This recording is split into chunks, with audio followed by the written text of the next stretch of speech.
লক্ষ্মী পুজোর আগে বৃষ্টিতে চিন্তায় প্রতিমা বিক্রেতারা। আগামী সোমবার লক্ষ্মী পুজো হাতে আজ মাত্র একটি দিন বাকি, কিন্তু ঠিক তার আগে মালদায় টানা দুদিন ধরে মুষলধারে বৃষ্টি হওয়ায় চিন্তার ভাঁজ পড়েছে প্রতিমা বিক্রেতাদের কপালে। শহরের বিভিন্ন বাজারে লক্ষ্মী প্রতিমা বিক্রির জন্য বিক্রেতারা কেউ এনেছেন প্রায় 1000 পিস, কেউ আবার 500-র মতন প্রতিমা। কিন্তু শুক্রবারে বৃষ্টির পর শনিবার সকালে শুরু হয়েছে বৃষ্টি, ফলে ক্রেতা শূন্য বাজারে বেচাকেনা কার্যত থমকে গেছে। বৃষ্টিতে অনেক প্রতিমা ভিজে নষ্ট হওয়ার আশঙ্কা করছেন বিক্রেতারা।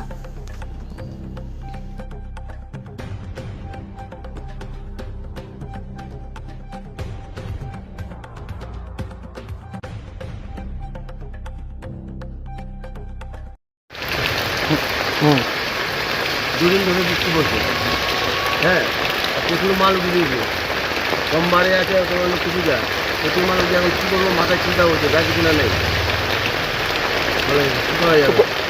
কতগুলো ঠাকুর উঠেছেন মোটামুটি? তাও তো 700 মিটার ঠাকুর আছে। কত রকমের লক্ষ্মী ঠাকুর আছে? সব রকম আছে, 100 টাকা থেকে 50 টাকা, 60 টাকা, 200 টাকা, 250 টাকা, 500 টাকাও আছে, 700 টাকাও আছে। এখন কি ভাবছেন? কী ভাববো, আরও যদি কমে তাহলে চিন্তা ভাবনা করতে হবে। কত বছর ধরে ব্যবসা করছেন?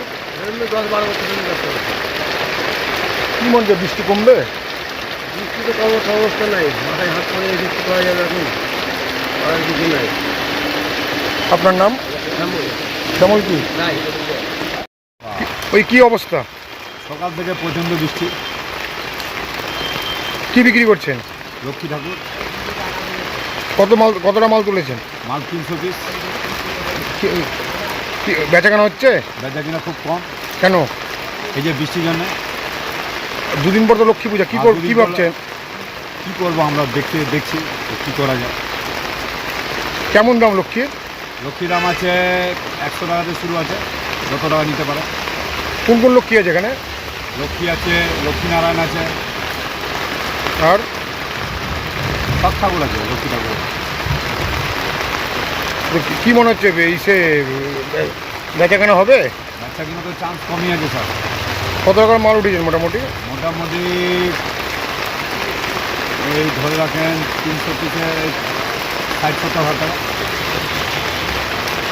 আপনার নাম? আমার নাম অশোক কুমার সাহা।